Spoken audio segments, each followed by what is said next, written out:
ChatGPT is driving people into psychosis. I'm not even kidding. Now, before I go into this article, which is by Futurism, which is very fascinating, I will let you know that ChatGPT, like any AI chatbot or generative AI or LLM, is a tool. It is not meant to be a substitute for human companionship or anything of the like. And there's a reason for that, because it's not designed for that. So I'm going to go through this article with you, and we're going to talk about what this means. So this is by Futurism, online magazine. People are being involuntarily jailed after spiraling into ChatGPT psychosis. And I'll kind of sum up this article a little bit for you, because obviously it takes a little bit of time to read, and I'll try to give you the 5-minute spiel. Basically, there's several stories packed in here, and they're all of people who started using ChatGPT for practical reasons, right? Either for work or for school or something like that.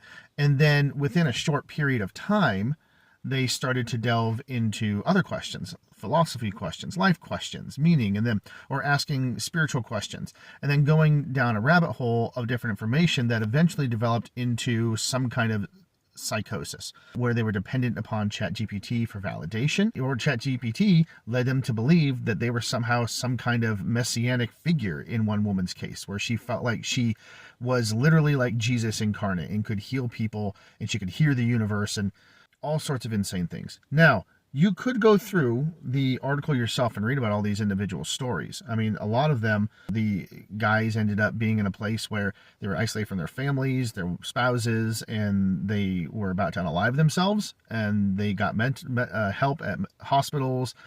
But it's not always pretty. I mean, obviously, mental health issues aren't fully recognized correctly in our society. There's not a lot of infrastructure or energy to deal with it adequately.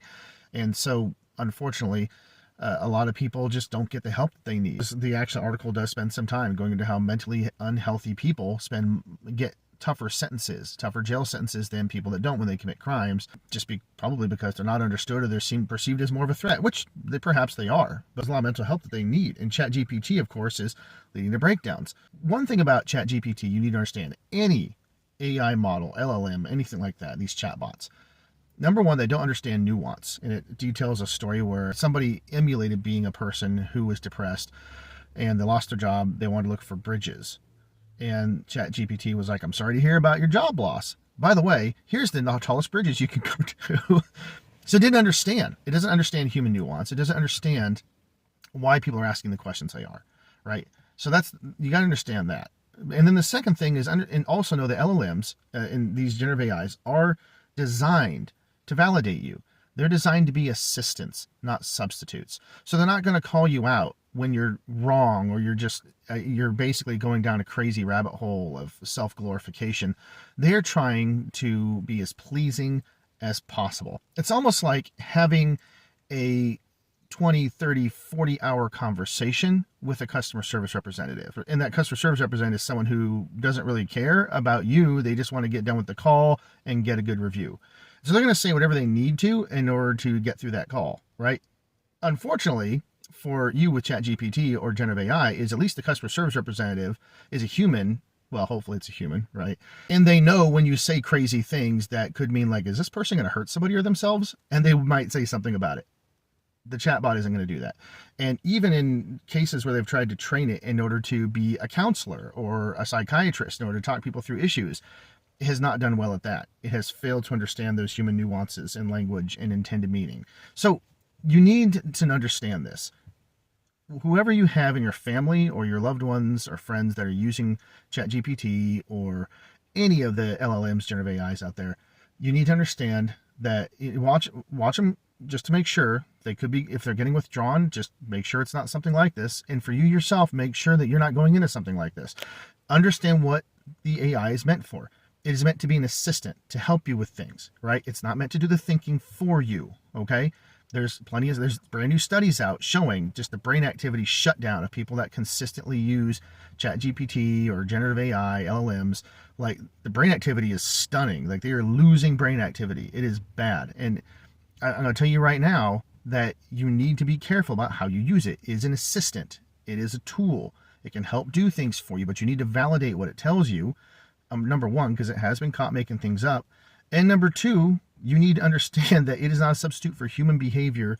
It can't answer life questions. It can't be God for you. It can't do those things, right? It is not designed for that. It doesn't understand you like God would actually understand you.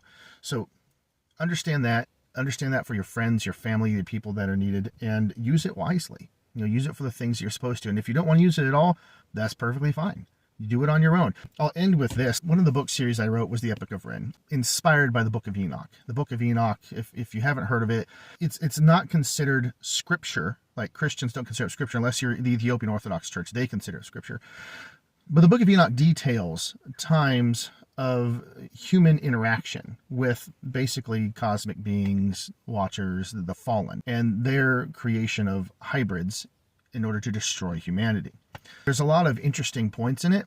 One of the big points that I took out of it was that the first thing that the fallen angels, if you want to use the term angels, did when they came to Earth was give humanity tools.